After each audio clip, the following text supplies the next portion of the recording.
السلام عليكم ورحمة الله وبركاته. الحمد لله نحمده ونستعينه ونستغفره ونؤمن به ونتوكل عليه ونعوذ بالله من شرور أنفسنا ومن سيئات أعمالنا. من يهدي الله فلا مضل له ومن يضلل فلا هادي له ونشهد أن لا إله إلا الله وحده لا شريك له وداعيا إلى الله بإذنه وسراجا وقمرا منيرا. أما بعد فأعوذ بالله من الشيطان الرجيم. بسم الله الرحمن الرحيم. إن الأول بيت عُدِيَ للناس للذي بكة مباركة وهدى للعالمين.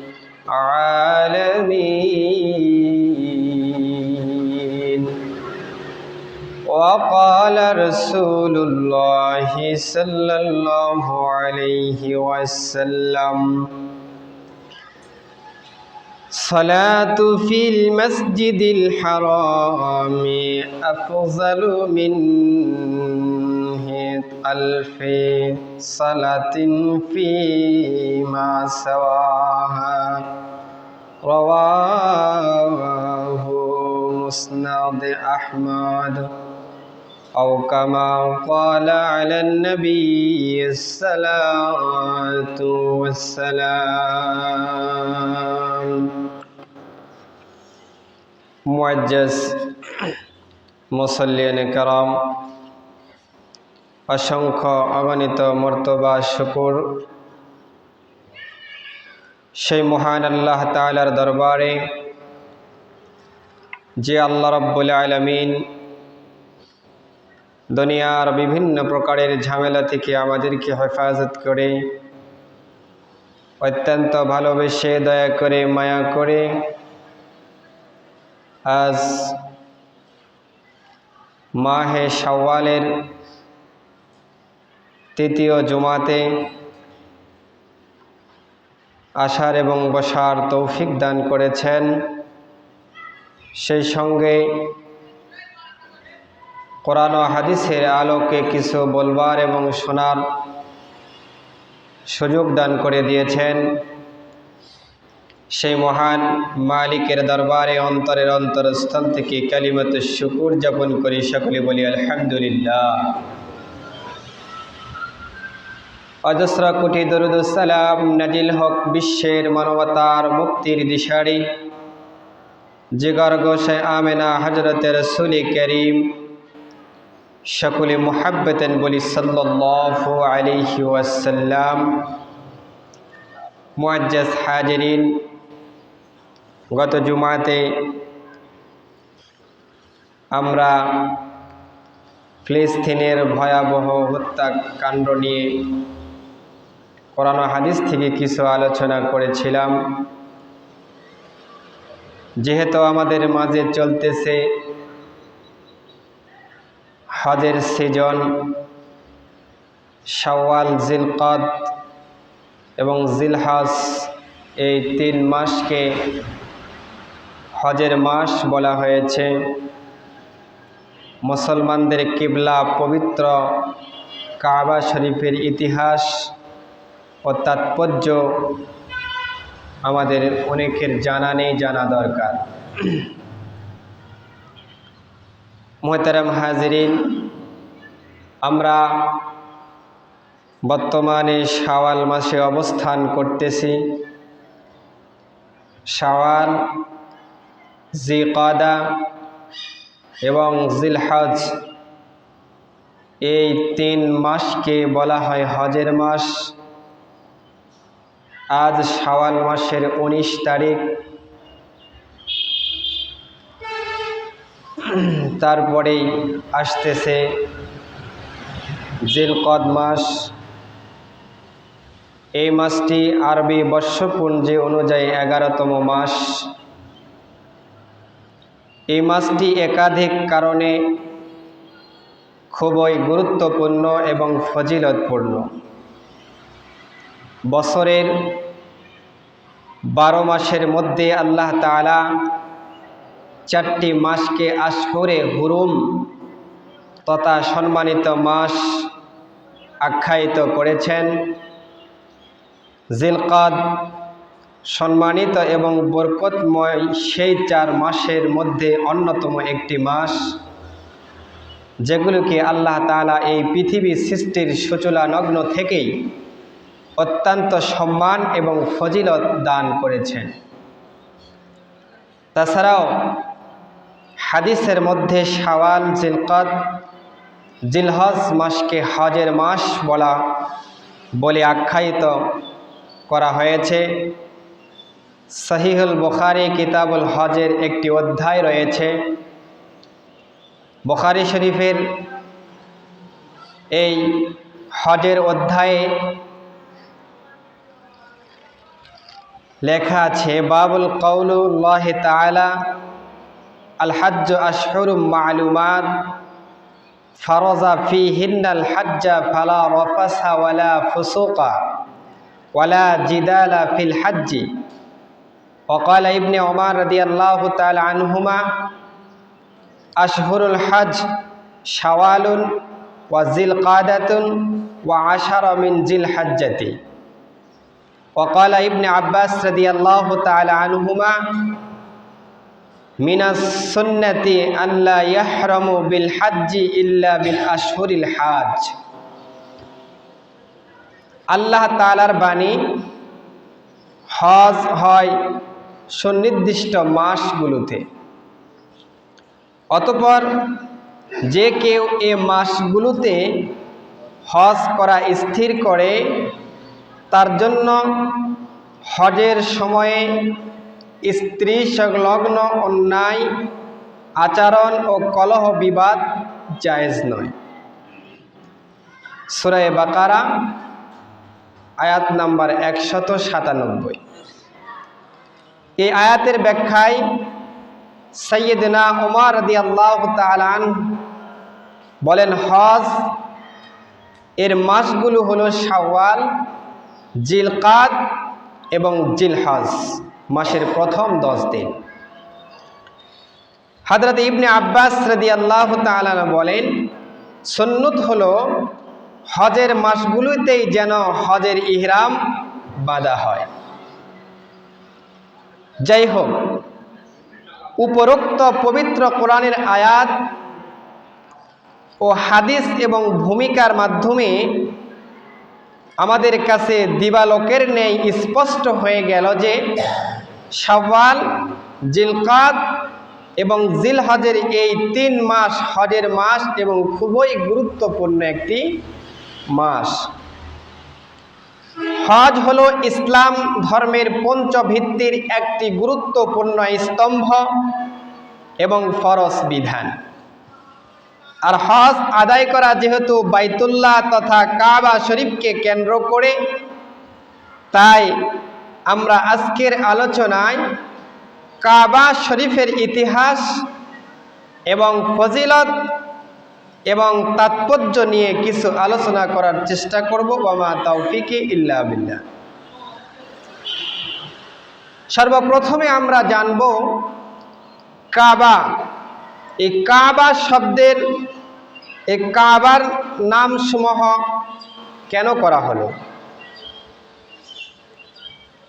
কাবা শব্দের অর্থ নিয়ে ইমাম কুরতুবী রহমাতুল্লাহ আলাইহি তাফসিরে কুরতুবীর 6 খণ্ডে 325 নম্বর পৃষ্ঠায় লিখেছেন, সূরা মাইদার 97 নম্বর আয়াতে লিখেছেন যে কাবা শরীফ এই জন্য বলা হয় যে তার 4 কোণ বিশিষ্ট। ওই সময় আরবের ঘরগুলো মূলত গোলাকার আকৃতির হতো, আর কেউ কেউ বলতো কাবা শব্দের অর্থ হচ্ছে উঁচু। কাবা শরীফ যেহেতু উঁচু, আর আরবি ভাষায় উঁচু ঘরকে কাবা বলা হয়, চাই তা গোলাকৃতি হোক বা না হোক, সার কথা হলো বাইতুল্লাহ যেহেতু 4 কোণ বিশিষ্ট এবং উঁচু, তাই এর নামকরণ করা হয়েছে কাবা। কাবা শরীফের একাধিক নাম রয়েছে। আমরা জানি পৃথিবীতে প্রতিটি মূল্যবান ও প্রিয় বস্তুর একের অধিক নাম হয়ে থাকে, তেমনি বাইতুল্লাহ আমাদের কাছে অত্যন্ত মূল্যবান ও প্রাণবিক প্রিয় বস্তু। তাই এই বাইতুল্লাহ রয়েছে একাধিক নাম। আল্লাহ তাআলা এক এক সময়ে এক এক নাম ধরে কোরআনে উল্লেখ করেছেন। নিম্নে কয়েকটি আয়াতের মাধ্যমে আল্লাহ রাব্বুল আলামিন যে বলেছে কাবার কয়েকটি নাম, কয়েকটি আয়াতের মাধ্যমে আমি আপনাদের সম্মুখে তুলে ধরার চেষ্টা করব। যেমন আল্লাহ তাআলা সূরা মাইদার 97 নম্বর আয়াতে আল্লাহ রাব্বুল আলামিন বলেছেন, জাআলাল্লাহু কাবাতাল বাইতিল হারাম ফিহা লিল্লাযীনা ওয়া আশহুরুল হারাম ওয়াল হাদিয়া ওয়াল কালাঈদা যালিকা লিয়াবতাগু আন্নাল্লাহা ইয়ালামু মা ফিস সামাওয়াতি ওয়া মা ফিল আরদ ওয়া আন্নাল্লাহা বিকুল্লি শাইইন আলীম। আল্লাহ তাআলা অতি মর্যাদাপূর্ণ ঘর সম্মানিত কাবাকে মানুষের নিরাপত্তা প্রতিষ্ঠার মাধ্যম বানিয়েছেন। পবিত্র মাসকে কোরবানি করার, কাবার প্রেরিত পশুর গলায় মাল্য পরিহিত পশুকে নিরাপত্তার প্রতিষ্ঠার মাধ্যম বানিয়েছেন। এটি এজন্য যে তোমরা যেন জানতে পারো যে যা কিছু আকাশ ও নবমণ্ডলে আছে তা নিশ্চয়ই আল্লাহ তাআলা জানেন, এবং আল্লাহ তাআলা সর্ববিষয়ে সকল সমক্ষ। 2 নাম্বার আল বাইত, যেমনটি আল্লাহ তাআলা সূরা বাকারার 125 নম্বর আয়াতে বাইতুল্লাহ বলেছেন। আল্লাহ তাআলা বলেছেন, وَإِذْ جَعَلَ الْبَيْتَ مَثَابَةً لِلنَّاسِ وَأَمْنًا وَاتَّخِذُوا مِن مَّقَامِ إِبْرَاهِيمَ مُصَلًّى وَعَهِدْنَا إِلَى إِبْرَاهِيمَ وَإِسْمَاعِيلَ أَن طَهِّرَ بَيْتِيَ لِلطَّائِفِينَ وَالْعَاكِفِينَ وَالرُّكَّعِ وَالسُّجُودِ। আল্লাহ রাব্বুল আলামিন সূরা বাকারার 125 নম্বর আয়াতে বলেছেন, এবং সেই যখন কাবা গৃহকে মানব জাতির সম্মেলন কক্ষের ক্ষেত্রে নিরাপত্তার স্থল করেছিলাম এবং বলেছিলাম তোমরা মাকামে ইব্রাহিম অর্থাৎ ইব্রাহিম আলাইহিস সালাতু ওয়াস সালাম যেই পাথরের উপর দাঁড়িয়ে, যেই জায়গায় দাঁড়িয়ে এই কাবাকে নির্মাণ করেছে, নামাজের জায়গা রূপে গ্রহণ করো। আর আমি ইব্রাহিম ও ইসমাইলকে আদেশ করলাম যে তোমরা আমার গৃহকে তাওয়াফকারী, ইতিকাফকারী এবং রুকু সিজদাকারীদের জন্য পবিত্র রাখবে। 3 নম্বর আল্লাহ রাব্বুল আলামিন এক আয়াতের মধ্যে বাইতুল আতিক বলেছেন, সুপ্রাচীন ঘর। আল্লাহ তাআলা সূরা হজের 29 নম্বর আয়াতে বলেছেন সুম্মা ইয়াকুদু তাকাররা ওয়াল ইয়াফুদু তুদিহু ইয়াবি বাইতিল আতিক। আল্লাহ তাআলা বলেন, অতঃপর তারা যেন তাদের অপরিচ্ছন্নতা দূর করে এবং তাদের মান্যত পূরণ করে এবং তাওয়াফ করে প্রাচীন ঘর কাবা গৃহে।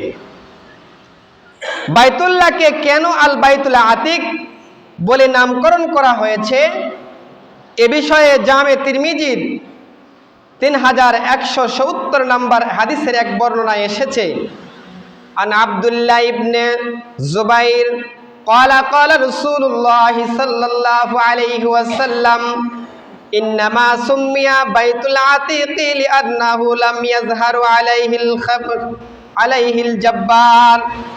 হযরতে আব্দুল্লাহ ইবনে জুবাইর রাদিয়াল্লাহু তাআলা থেকে বর্ণিত, তিনি বলেন রাসূলুল্লাহ সাল্লাল্লাহু আলাইহি ওয়াসাল্লাম বলেছেন, বাইতুল্লাহকে বাইতুল আতিক নাম এজন্য করা হয়েছে যে কোনো স্বেচ্ছাচারী এই উপর কর্তৃত্ব প্রসার করতে সমর্থন হয় নাই। আল্লাহ রাব্বুল আলামিন কোরআনের আরেক আয়াতে বলেছেন আল বাইতুল হারাম। আল্লাহ তাআলা সূরা মাঈদার 2 নম্বর আয়াতে বলেছেন বাইতুল হারাম। আল্লাহ তাআলা বলেছেন ইয়া আইয়ুহাল্লাযীনা আমানু লা তুহিল্লুল শাইরাল্লাহ ওয়ালা শাহরুল হারাম ওয়ালাল হাদি ওয়ালাল কালাঈদা ওয়াল আমিনাল বাইতিল হারাম ইলা আখিরিল আয়াত।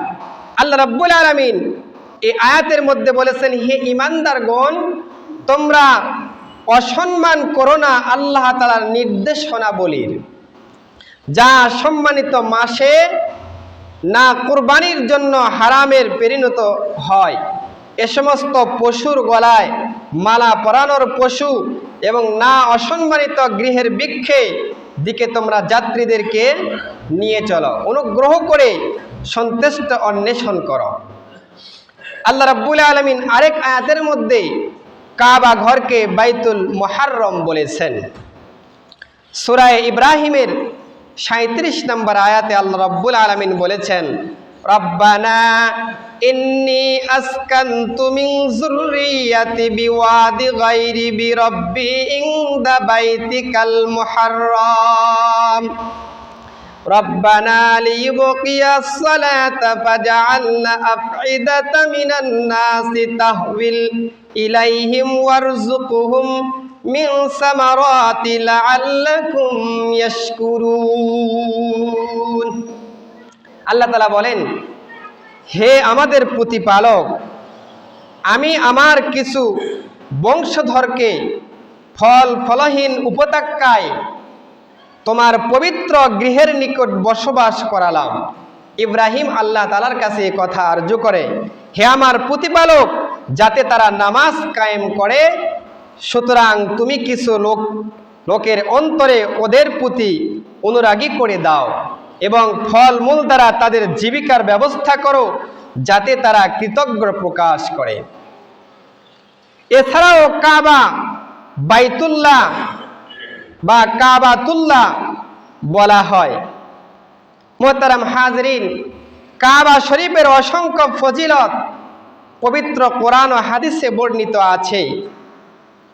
আল্লাহ রাব্বুল আলামিন বিভিন্ন আয়াতে কাবার সম্মান কিভাবে করেছেন তা বলেছেন। কাবা শরীফ পৃথিবীর মানুষের জন্য বরকত ও হেদায়েতের নিরাপত্তার স্বরূপ। আল্লাহ তাআলা সূরা আলে ইমরানের 96 এবং 97 নম্বর আয়াতে বলেছেন, নিশ্চয় মানব জাতির জন্য সর্বপ্রথম যে গৃহ প্রতিষ্ঠিত হয়েছিল তা মক্কায় অবস্থিত, তা বরকতময় এবং বিশ্ব জগতের জন্য পথের দিশারি। ওতে বহু সুস্পষ্ট নিদর্শন রয়েছে, যেমন মাকামে ইব্রাহিম, পাথরের উপর ইব্রাহিমের পদচিহ্ন, যে কেউ সেখানে প্রবেশ করে সে নিরাপত্তা লাভ করে। মানুষের মধ্যে যারা সেখানে যাবার সমর্থ আছে, আল্লাহ তাআলার উদ্দেশ্যে ওই গৃহে হজ করা তার পক্ষে অবশ্যই কর্তব্য। আর যে অস্বীকার করবে সে জেনে রাখুক যে আল্লাহ তাআলা জগতের প্রতি অমুখাপেক্ষী নন। কাবা শরীফ এমন একটি ফজিলতপূর্ণ মসজিদ যার উদ্দেশ্যে সফর করাটাও ইবাদতের অন্তর্ভুক্ত। সহিহ বুখারীর 1187 নম্বর হাদিসের বর্ণনা এসেছে, عن أبي هريرة رضي الله تعالى عنه قال عن النبي صلى الله عليه وسلم قال لا تشهد الرحلة إلى 3 مساجد المسجد الحرام والمسجد الرسول الله صلى الله عليه وسلم والمسجد الأقصى। হযরত আবু হুরায়রা রাদিয়াল্লাহু তাআলা থেকে বর্ণিত আছে, নবী করিম সাল্লাল্লাহু আলাইহি ওয়াসাল্লাম বলেন যে তিনি বলেছেন, মসজিদে হারাম অর্থাৎ মসজিদে রাসূল, মসজিদে নববী এবং মসজিদে আকসা বাদা বাইতুল মুকাদ্দাস বলা হয়। এই তিনটি মসজিদ ব্যতীত অন্য কোনো মসজিদে সালাতের উদ্দেশ্যে সওয়াবের আশায় সফর করা যাবে না। এই তিনটি মসজিদ ব্যতীত অন্য কোনো মসজিদের উদ্দেশ্যে নামাজ পড়ার উদ্দেশ্যে রওনা দিলে সেখানে ইবাদত হবে না, সওয়াবের কোনো কাজ হবে না। এটা হচ্ছে শরীয়ত নিষিদ্ধ কাজ। আল্লাহ রাব্বুল আলামিন এই তিনটি মসজিদের সফরের ইবাদতের কথা বলেছেন। তিনটি মসজিদ ছাড়া পৃথিবীর যতই সৌন্দর্য মসজিদ হোক না কেন, সেইটার উদ্দেশ্যে ইবাদত করার উদ্দেশ্যে নামাজের উদ্দেশ্যে সফর করা এটা শরীয়তের কোনো বিধান নয়।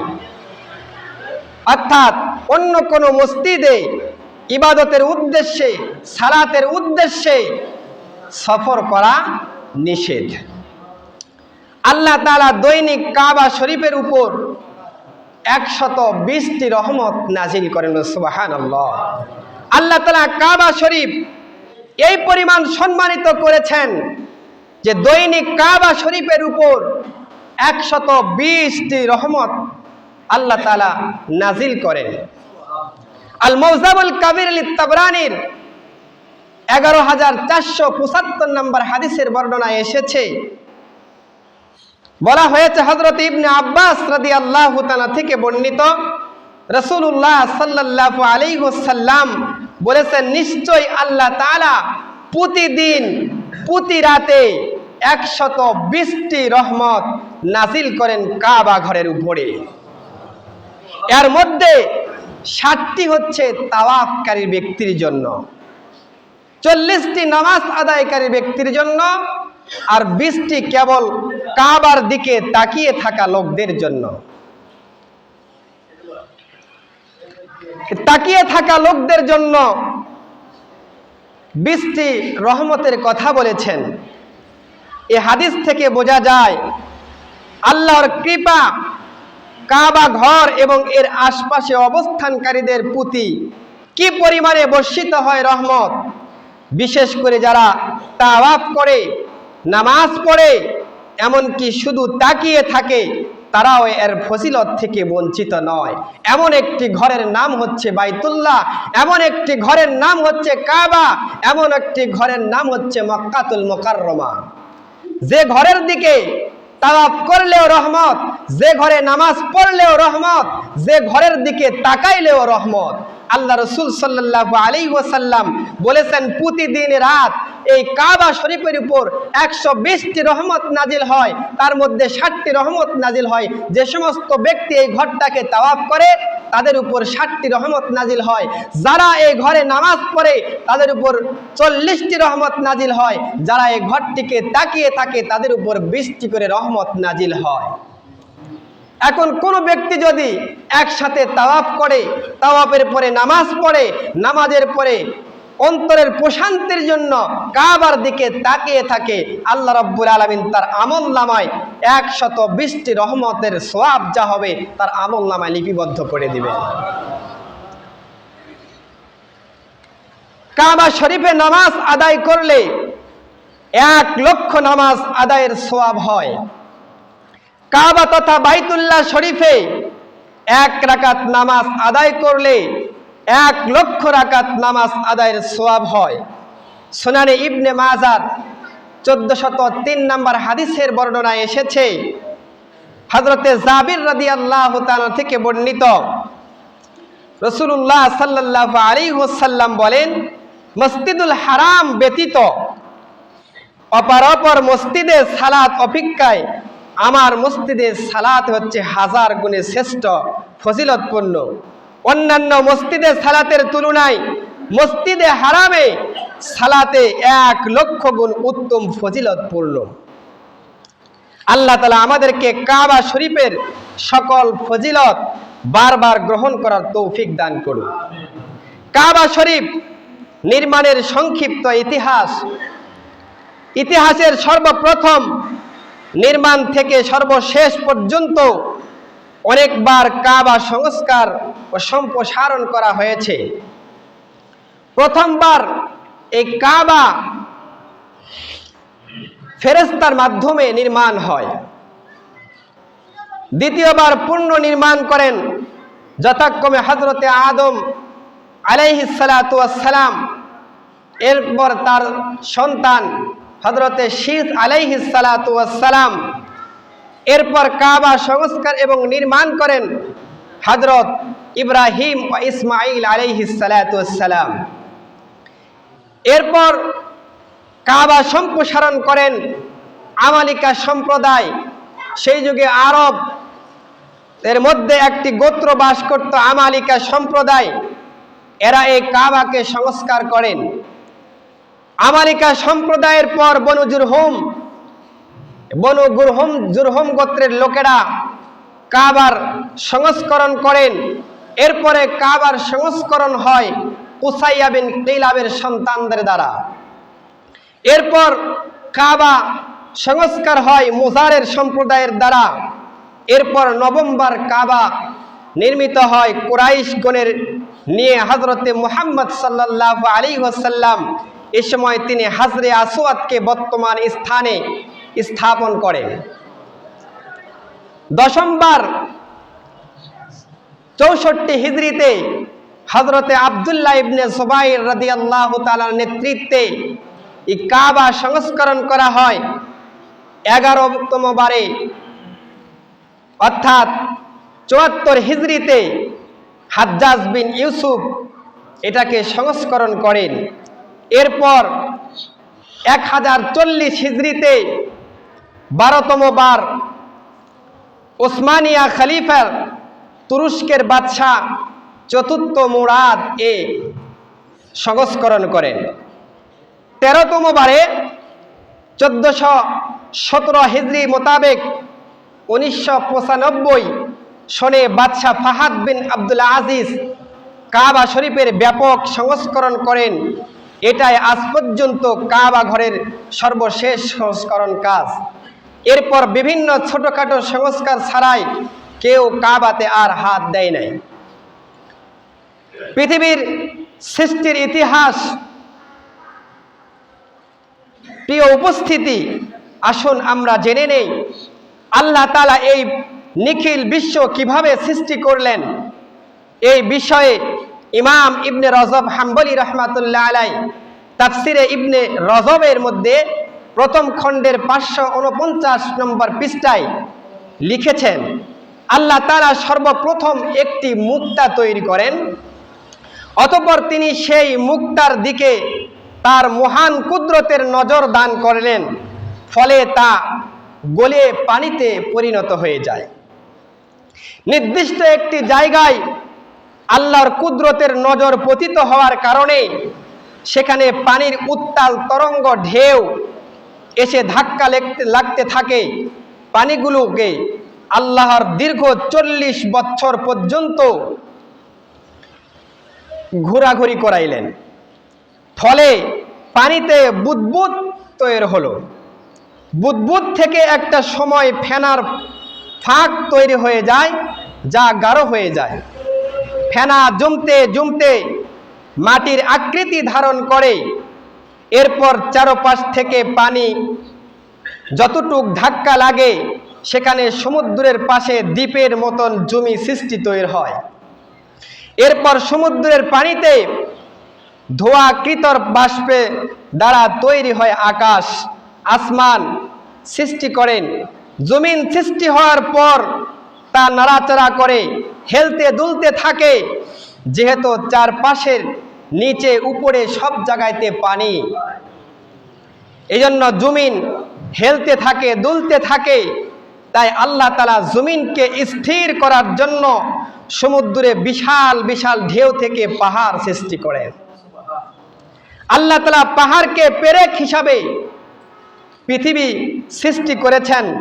যেমনি আল্লাহ তাআলা সূরা নাবার 6 এবং 7 নম্বর আয়াতে বলেছেন, আল্লাহ তাআলা ইরশাদ করেন, আলাম নাজআলিল আরদা মিহাদা ওয়াল জিবালা আওতাদা।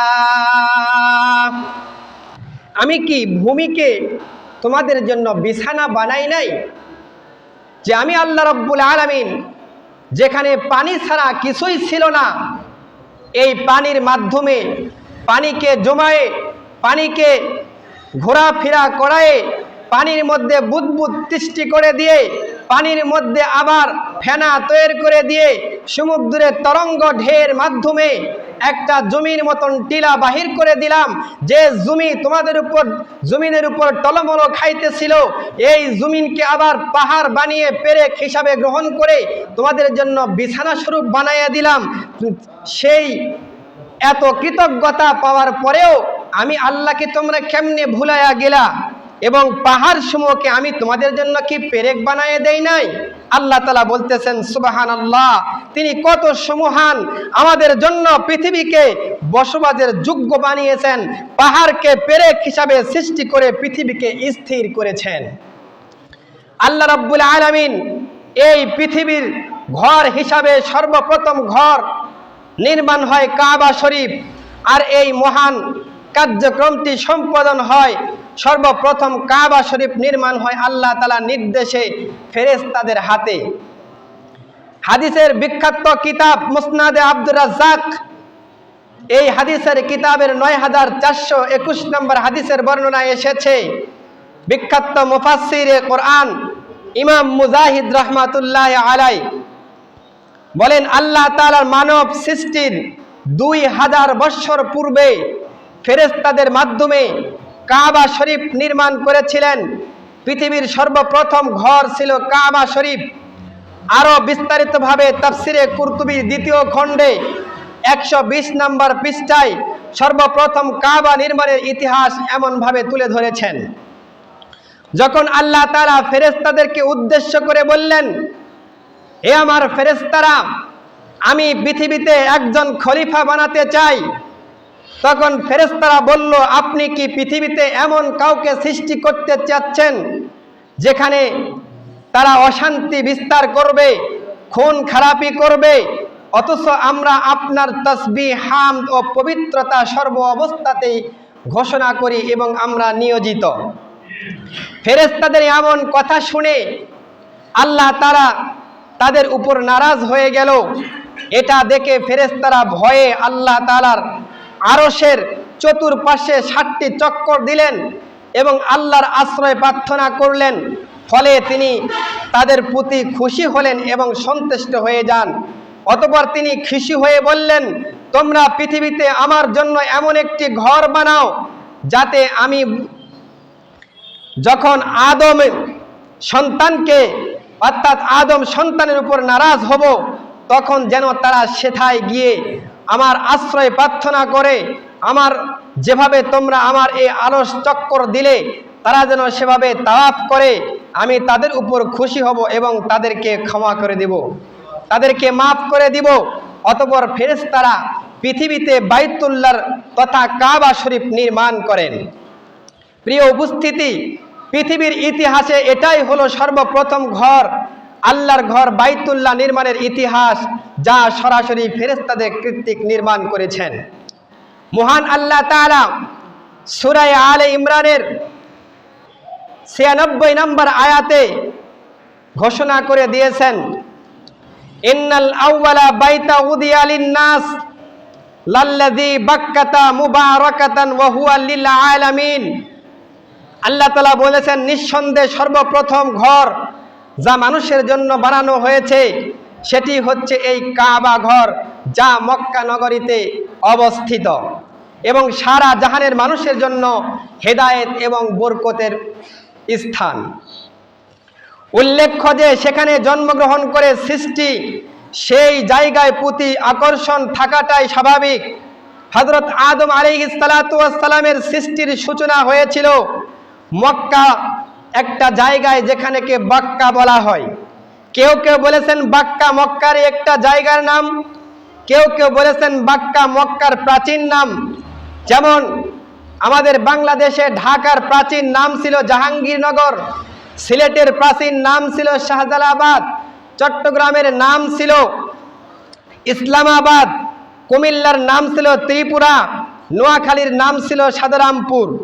হযরত আদম আলাইহিস সালাতু ওয়াস সালামকে দুনিয়ার শ্রীলঙ্কার প্রেরণ করা হয়েছিল হযরত হাওয়া আলাইহিস সালাতু ওয়াস সালামকে জিদ্দায়।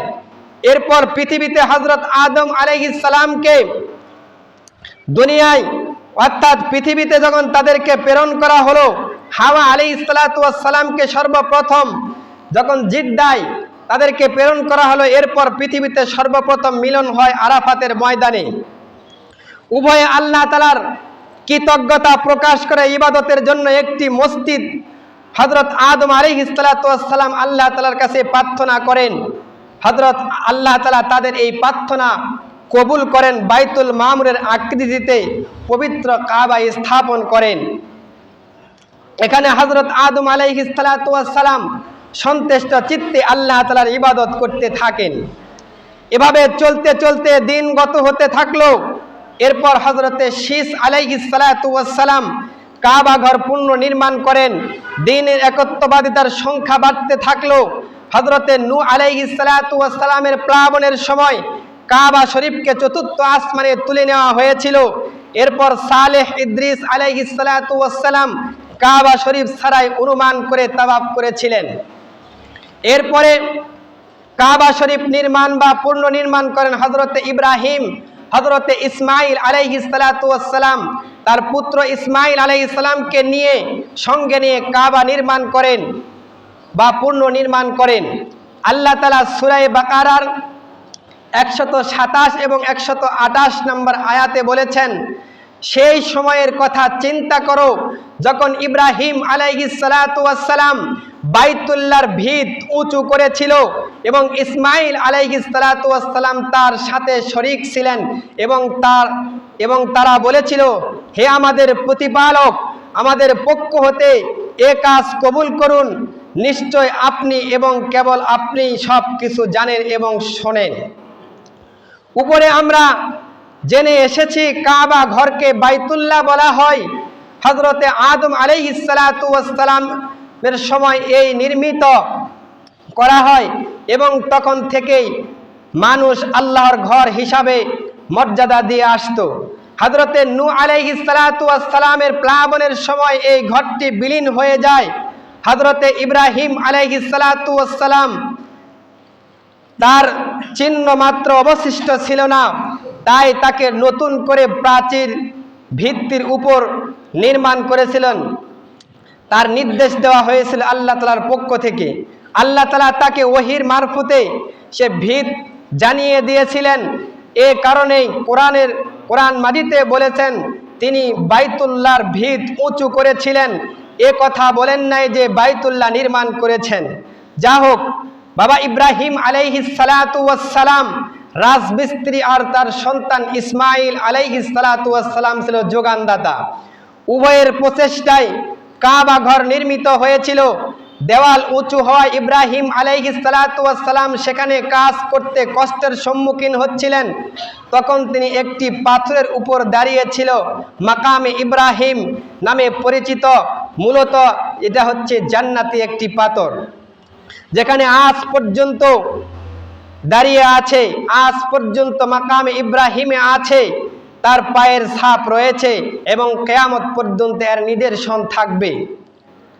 হযরত ইব্রাহিম আলাইহিস সালাতু ওয়াস সালাম কাবা সংস্করণ করে আল্লাহ তাআলার দরবারে দোয়া করেন, রব্বানা ওয়াজআলনা মুসলিমাইনি লাকা ওয়া মিন যুররিয়্যাতিনা উম্মাতান মুসলিমাতান লাকা ওয়া আরিনা মানাসিকানা ওয়া তুব আলাইনা ইন্নাকা আনতাত তাওয়াবুর রহিম।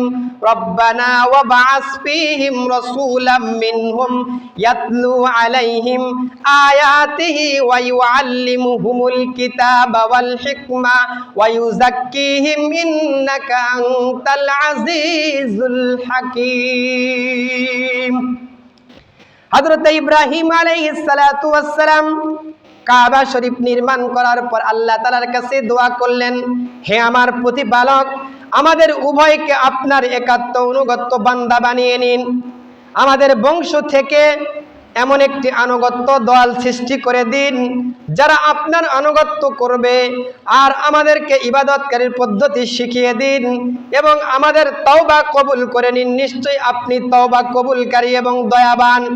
হে আমাদের প্রতিপালক, তাদের মধ্যে থেকে একজন রসুল এমন প্রেরণ করুন যিনি তাদের কাছে আপনার আয়াতসমূহ পৌঁছে দিবে, আপনার বাণীগুলো পৌঁছে দিবে, তাদের কিতাব ও হিকমতের কথা শিক্ষা দিবে এবং পবিত্র কোরআনের কথাগুলি পৌঁছে দিবে। নিশ্চয়ই আপনি হচ্ছে মহাপরাক্রমশালী। আল্লাহ রাব্বুল আলামিন হযরত ইব্রাহিম এবং হযরত ইসমাঈল আলাইহিস সালাতু ওয়াস সালামের দোয়া কবুল করেছেন এবং তাদের বংশ হতেই হযরত মুহাম্মদ সাল্লাল্লাহু আলাইহি ওয়াসাল্লামকে রাসূল হিসাবে, শেষ নবী হিসাবে পৃথিবীর জমিনে প্রেরণ করেছেন। হযরত ইব্রাহিম, হযরত ইসমাঈল আলাইহিস সালাতু ওয়াস সালাম কর্তৃক কাবা ঘর নির্মাণিত হওয়ার পর আল্লাহ তাআলা ইব্রাহিম আলাইহিস সালাতু ওয়াস সালামকে তিনটি নির্দেশ দেন। সূরা হজের 26 এবং 28 নম্বর আয়াতে আল্লাহ রাব্বুল আলামিন ইব্রাহিমকে তিনটি নির্দেশ দেন। ইব্রাহিমকে যখন আমি ইব্রাহিমকে বাইতুল্লাহ স্থাপন করা ঠিক করে দিলাম, বলেছিলাম যে আমার সঙ্গে কাউকে শরীক করবে না। এই ইব্রাহিম, কাবা শরীফ নির্মাণ হওয়ার পরে এই কাবা শরীফে তুমি যখন কি করবে, ইবাদত করবে, এই কাবা শরীফে ইবাদত করার সময় তুমি আমার সাথে কাউকে শরীক করবে না এবং আমার গৃহকে পবিত্র রাখো। তাওবাকারী, নামাজ আদায়কারী, তাওয়াফকারী এবং আদায়কারী, রুকু সিজদাকারীদের জন্য পবিত্র রাখো। মানুষের জন্য হজের ঘোষণা করে দাও, তোমরা তোমাদের কাছে আসবে, পায়ে হেঁটে আসুক বা দূরান্ত থেকে আসুক, তাদেরকে তোমরা এখানে ইবাদত করার সুযোগ করে দিবা। নবী আলাইহিস সালাতু ওয়াস সালাম, নবী রাসূলদের মধ্যে ইব্রাহিম আলাইহিস সালাতু ওয়াস সালাম ছিলেন অন্যতম একজন নবী। তাকে বলা হয় আবুল আম্বিয়া তথা নবী আলাইহিস সালাতু ওয়াস সালামের আদি পিতা। 7 জন নবী ছাড়া সব নবী রাসূলুল্লাহ সাল্লাল্লাহু আলাইহি সাল্লাম সহ হযরত ইব্রাহিম আলাইহিস সালাতু ওয়াস সালামের বংশধর মধ্যে থেকে এসেছে। পৃথিবীর জমিনে 1,24,000 পয়গম্বর এসেছে, মাত্র 7 জন নবী ছাড়া সমস্ত নবী হযরত ইব্রাহিম আলাইহিস সালাতু ওয়াস সালামের বংশধর থেকে এসেছে। তিনি মুসলমান জাতির পিতা। মুসলিম নামটি তিনি সর্বপ্রথম রেখেছেন। আল্লাহ তাআলা হযরত ইব্রাহিম আলাইহিস সালাতু ওয়াস সালামের প্রশংসা করে বলেন, নিশ্চয় ইব্রাহিম আলাইহিস সালাতু ওয়াস সালাম ছিলেন সব গুণের অধিকারী, সব কিছু থেকে বিমুখ, মুখ ফিরিয়ে নিয়ে এক আল্লাহর আনুগত্য ছিলেন। তিনি কখনো মুশরিক ছিলেন না, তিনি ছিলেন তার অনুগ্রহের প্রতি কৃতজ্ঞতা প্রকাশকারী। আল্লাহ তাআলা তাকে মনোনীত করেছিলেন এবং পরিচালিত করেছিলেন সরল পথে। মুহতারাম হাজিরিন, তাফসিরে কুরতুবীর 12 নম্বর খণ্ডে 38 নম্বর পৃষ্ঠায় লিখেছেন, কাবা শরীফ নির্মাণ করার পর আল্লাহ তাআলা হযরত ইব্রাহিম আলাইহিস সালাতু ওয়াস সালামকে নির্দেশ দিলেন যে মানুষকে ঘোষণা করে দাও, হে বাইতুল্লাহ, হজ তোমাদের উপর ফরজ করা হয়েছে। যেই কাবা ঘর নির্মাণ করা হলো, এই কাবা ঘরের হজ তোমাদের জন্য ফরজ করা হয়েছে। কে হজকে ফরজ করা হয়েছে? ইবনে আদি হাতিম আব্বাস রাদিয়াল্লাহু তাআলা বর্ণনা করেন, যখন ইব্রাহিম আলাইহিস সালাতু ওয়াস সালামকে হজ ফরজ করে দেওয়ার কথা ঘোষণা করে দেওয়ার নির্দেশ দেওয়া হলো, তখন তিনি আল্লাহর কাছে আরজ করলেন, এখানে তো মানব শূন্যহীন একটা এলাকা, যেখানে মরুর প্রান্তর, ঘোষণা শোনার মতন কোনো মানুষ নাই, যেখানে জনবসতি আছে সেখানে আমার আওয়াজ পৌঁছাবে না। আল্লাহ তাআলা বললেন তোমার দায়িত্ব শুধু ঘোষণা করা আর মানুষের কানের কবরের মধ্যে পৌঁছানো আমি আল্লাহ রাব্বুল আলামিনের দায়িত্ব। হযরত ইব্রাহিম আলাইহিস সালাতু ওয়াস সালাম আবু কুবাইস পাহাড়ের মধ্যে দাঁড়িয়ে চতুর্দিকে ঘোষণা করে দিল, হে মানুষেরা শুনে রাখো, এই বাইতুল্লাহ আল্লাহ তাআলার নির্দেশে আমি ইব্রাহিম এবং ইসমাইল নির্মাণ করেছি। এই বাইতুল্লাহর তাওয়াফ হজ তোমাদের জন্য ফরজ করে দেওয়া হয়েছে। ইব্রাহিম আলাইহিস সালাতু ওয়াস সালাম ডানে বামে পশ্চিম পূর্ব দক্ষিণ প্রত্যেকটা দিকে ঘুরে ঘুরে কানে আঙ্গুল চিপে ধরে এত জোরে আওয়াজ করে বলেছিলেন, আল্লাহ রাব্বুল আলামিন ইব্রাহিম আলাইহিস সালাতু ওয়াস সালামের আওয়াজটা সমস্ত মানুষের কানের কহুরের মধ্যে পৌঁছায়া দিয়েছে। সুতরাং হজ ফরজ করে দিয়েছেন ইব্রাহিম আলাইহিস সালাতু ওয়াস সালামের আওয়াজ আল্লাহ রাব্বুল আলামিন সমস্ত মানুষের কানে কানে পৌঁছে দিয়েছেন। এমনকি সারা ভবিষ্যতে যারা কিয়ামত পর্যন্ত পৃথিবীর জমিনে আসবে আল্লাহ রাব্বুল আলামিন সে রূহে জগতে পর্যন্ত এই আওয়াজটা পৌঁছায়া দিয়েছেন। প্রত্যেককে আওয়াজের জবাবে আমি বলেছি হাজির, আপনি বলেছেন হাজির, প্রত্যেকটা মানুষ বলেছেন হাজির, স্বীকৃতি প্রদান করেছেন।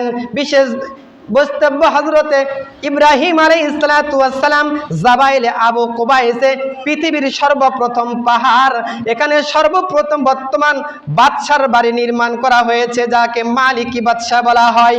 হযরতে রাসূলুল্লাহ সাল্লাল্লাহু আলাইহি ওয়াসাল্লাম আবু কুবাইসে দাঁড়িয়ে মক্কার কুফারে মক্কাদেরকে দাওয়াত দিয়েছেন।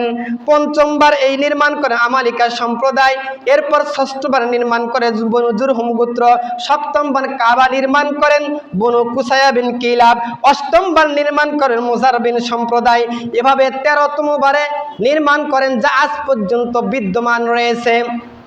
সম্মানিত হাজিরিন, এই কাবা আমাদের জন্য অত্যন্ত পবিত্র একটা স্থান, আর ফজিলত অনেক বেশি, যার ফজিলত বর্ণনা করে শেষ করা সম্ভব নয়। পৃথিবীর প্রাচীনতম ঘর হচ্ছে কাবা। এই কাবা ঘরে হজ আল্লাহ রাব্বুল আলামিন ফরজ করে দিয়েছেন। যাদের সেখানে যাওয়ার সামর্থ্য আছে তাদের উপর হজ করা ফরজ করে দিয়েছেন। আসা যাওয়ার খরচ, এই পরিমাণ অর্থ সম্পদ যাদের হাজতে আসলিয়াবাদে আছে ওই ব্যক্তিদের হজ ফরজ করে দেওয়া হয়েছে। এই ফরজ যদি একবার এসে যায় আর যদি সম্পদ হারাও হয়ে যায় তার থেকে ফরজটা চলে যাবে না। কারণ যেই সময় হজ ফরজ ছিল, টাকা পয়সা ছিল, ওই সময় হজ করেন, এই জন্য কিয়ামতের আগে তার উপর হজ ফরজ থাকেই যাবে। যদি হজ না করে মারা যায়, আল্লাহ রাসূল সাল্লাল্লাহু আলাইহি ওয়াসাল্লাম বলেছেন ওই ব্যক্তি ইহুদি হয়ে মরবে না, খ্রিস্টান হয়ে মরবে, আমি রাসূলের কোনো পরোয়া নাই। এজন্য যাদের উপর হজ ফরজ এখন থেকে নিয়ত করে নেই, আমরা সামনে হজ করব, সামনে হজে যাব ইনশাআল্লাহ। আল্লাহ রাব্বুল আলামিন সকলকে হজ করার তৌফিক দান করুক, কাবাকে নির্মাণ করার তৌফিক দান করুক, কাবা জিয়ারত করার সুযোগ দান করে দেখ, আল্লাহ রাসূলের রওজাকে জিয়ারত করার তৌফিক দান করে দেখ, আমিন। ওয়া আখিরু দাওয়ানা আলহামদুলিল্লাহি রাব্বিল আলামিন। তারা সুন্নত পড়ে নাই, কাবলার জুমার সুন্নত আদায় করে নেই।